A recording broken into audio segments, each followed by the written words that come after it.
নানা রকম প্রতিকূলতার মধ্যেও কঠিন মনোবল আর অদম্য সাহস নিয়ে বরিশাল জেলার বাবুগঞ্জ উপজেলার ইদিলকাঠি গ্রামের পারভেজ মাহমুদ নামে এক যুবক ড্রাগন চাষে সফলতা অর্জন করেছে। তিনি প্রথমে সামাজিক যোগাযোগ মাধ্যমে ড্রাগন চাষের পদ্ধতি সম্পর্কে জানতে পেরে 2021 সালে নিজ উদ্যোগে তার বাড়ি সংলগ্ন স্বল্প পরিসরে একটি বাগানের কার্যক্রম শুরু করেন এবং সফলতা পেলে বাগানের পরিধি তিনি আরও বৃদ্ধি করেন। বর্তমানে তার 3টি বাগান রয়েছে, যার জমির পরিমাণ প্রায় 2.5 একর।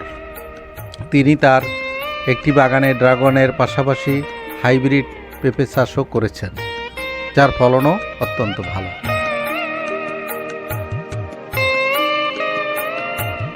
এদিকে তার বাগানে উৎপাদিত ড্রাগন স্থানীয় বাজার ছাড়াও দেশের বিভিন্ন এলাকায় বিক্রি হচ্ছে। অপ্রয়োজনীয় ও ক্ষতিকারক রাসায়নিক সার ও কীটনাশক ব্যবহার না করার কারণে বাজারে তার উৎপাদিত ফলের চাহিদা অনেক বেশি বলে পারভেজ মাহমুদ আমাদের জানিয়েছেন। তিনি আরও জানান যে এই ফল চাষে অপেক্ষাকৃত খরচ অনেক কম, কারণ একবার চারা লাগাবার পর সামান্য পরিচর্যায় এক নাগারে 25 থেকে 30 বছর একটানা ফল আহরণ করা যায়। ভবিষ্যতে চাষের পরিধি আরও বৃদ্ধি করার পরিকল্পনা কথাও তিনি আমাদের জানান।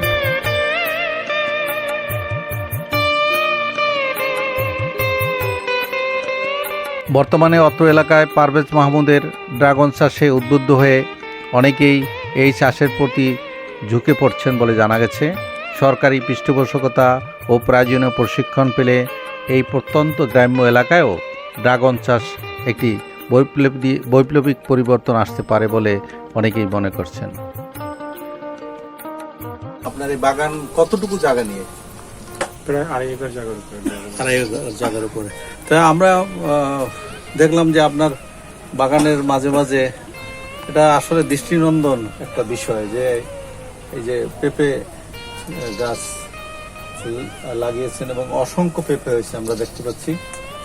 তো এই পেঁপে গাছটা কি উদ্দেশ্যে বা কি মনে করে লাগাইলেন? এটার আপনার কোনো উদ্দেশ্য আছে কিনা? হ্যাঁ, অবশ্যই উদ্দেশ্য আছে। আপনি যদি দেখেন এই বাগানটা আমার একটু নতুন, কারণ এখানে আমি কিছু ড্রাগনের তো বিভিন্ন প্রকার প্রজাতি আছে, ভ্যারাইটি আছে। তো আমি এখানে এই বাগানটায় ভ্যারাইটিগুলো চেঞ্জ করেছি।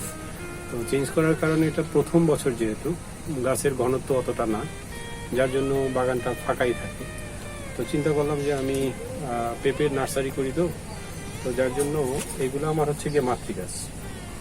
এটা হচ্ছে মাতৃগাছ। এটা সবজি পেঁপের জন্য খুবই ভালো আর কি। পাকলে মিষ্টতাটা মিষ্টি পাকানোর জন্য যে মিষ্টি পেঁপে, এটা অতটা মিষ্টি না, কিন্তু সবজির জন্য খুবই উৎকৃষ্ট। তো এই মাতৃগাছ হিসাবে নার্সারির জন্য যে আমার যে বীজ লাগে, আমি বাজার থেকে বীজ কিনি না, এটা হাইব্রিড না, এটা হচ্ছে আমাদের দেশি। কেউ যদি একবার আমার কাছ থেকে একটা চারা নেয়, সে যদি চায় যে না এইখান থেকেই সে আবার চারা করবে, তার আর কখনো কারো কাছে পেঁপে চারা করতে কিনতে যাইতে হবে না। এটা হচ্ছে এটা বেনিফিট।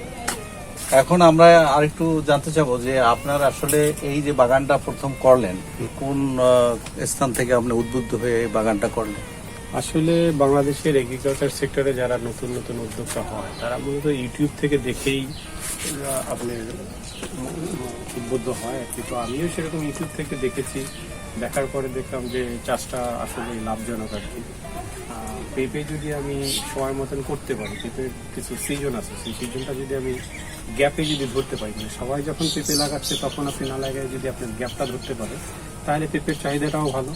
আর ড্রাগন তো একটা লাভজনক চাষ। একটা গাছ একবার যদি আমি ঠিক মতন গড়ে উঠতে পারি, বই পুস্তকের ভাষায় হচ্ছে যে 25 থেকে 30 বা 35 বছর পর্যন্ত এটার থেকে আপনি অনায়াসে কি করতে পারবেন, ফল নিতে পারবেন। আমাদের বরিশালে আরো বেশ কয়েকটা বাগান হয়েছে। আপনি যদি বাহেরচর ব্লকে যান, এখানে একটা বাগান আছে।